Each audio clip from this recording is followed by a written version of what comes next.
Good morning, boys and girls. It's day 4 at the garden. We have a beautiful sky on top of us. It's about 20 degrees, perfect weather for the garden. So today's plans: install geotextile wherever it's needed. We've already done that. I'll show you guys in a second. All I wanted to do is make sure at least the pathways were finished for weed management. I haven't covered certain garden beds yet because I have to formulate a plan as to what's going in them. Certain beds will not have any geotextile at all. Like, for example, my carrot patch, I won't be using geotextile in there.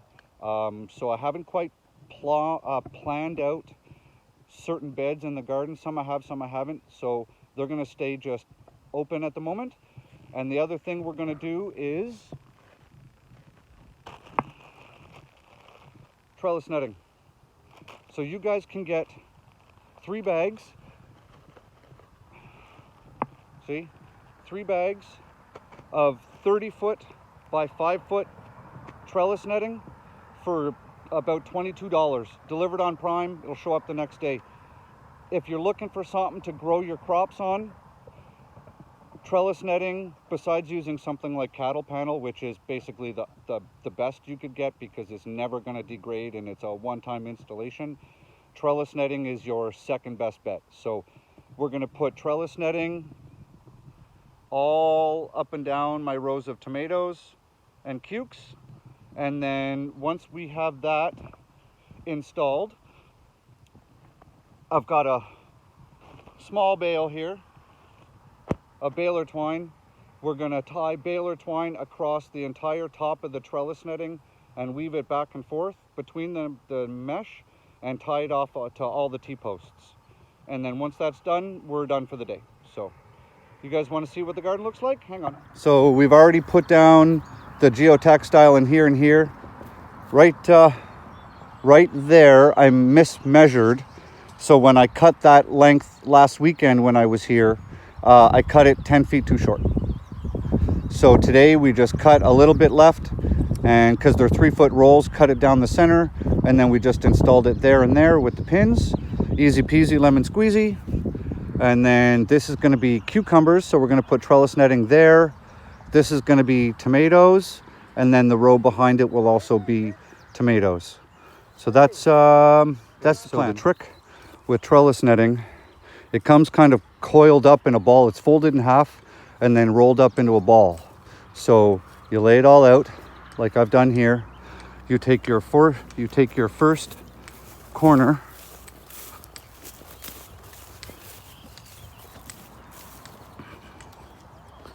get it on your T-post, get your top corner, okay, and then just zip tie it. Zip ties are the best things to use for this because at the end of the season, you just take your side cutters, cut it off, and you're good to go. So what we're going to do is we're going to zip tie this whole end all the way down like that. And then we are going to go to the next post and just tie the top, pull it tight to the next top, pull it tight to the next top. And then once we have the top tight, then we will work our way down the T-posts. Okay, so see how we have it down? So what you want to do is you want to find it where you have a joint, okay, like one of these, and you want to put your zip tie between the two of them and pull it tight, okay? You want that tight, because if this is loose, the whole thing will just sag. It'll just literally just, the weight of the fruit will just pull it all down. So we've done the tops all the way down, okay? And I'm not worried about it being crooked right now. I'll stand back a little. You see how it's crooked? It doesn't matter because this stuff is a little stretchy. So as I work my way down, what we'll do is we will just pull it over to tighten it. And what you want to do, because the weight is going to pull the trellis netting down. So when you attach it to the holes, see, when you attach it to the holes on the T-post, you want to have one of these connections above your zip tie at the hole so it can't pull it farther down. Let's say one of these, it can't slide down because it'll catch right on the joint. Okay, so It's all installed. See how it's nice and square all the way across? They're zip tied all the way down. And then what you do is when you get to the bottom, there's no more holes here. The last hole on the T-post is here, but we bring the trellis netting down. So what you do, find the bottom of the last square. Look how tight this is. Listen. Okay? It will get a little soft in the heat and they will sag a little bit. So then you take your zip tie. I know that's kind of hard to see, dark green on black. And then you just wrap it right around, crank it down. You want this bottom one to crank down real hard. It's hard on a T-post because it's a triangle and you've got the space here. But if you crank it down tight enough, it'll hold it. And we went all the way down the whole length. And then when I'm done, I'm going to do the other 2 trellises. And then I'm going to wait for the plane to stop flying over.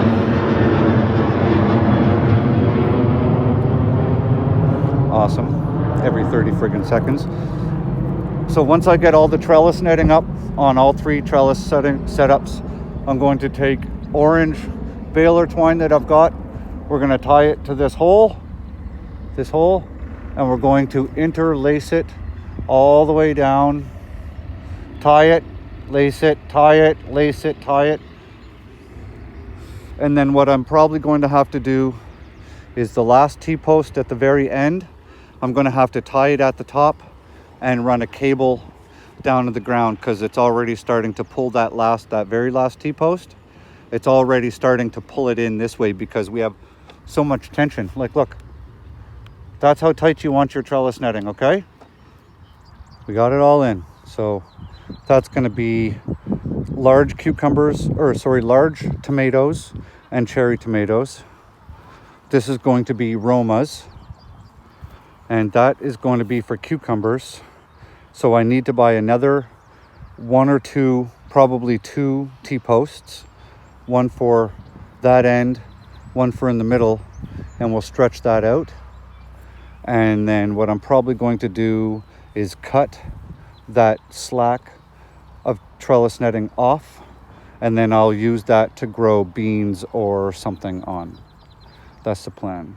And then now we're going to take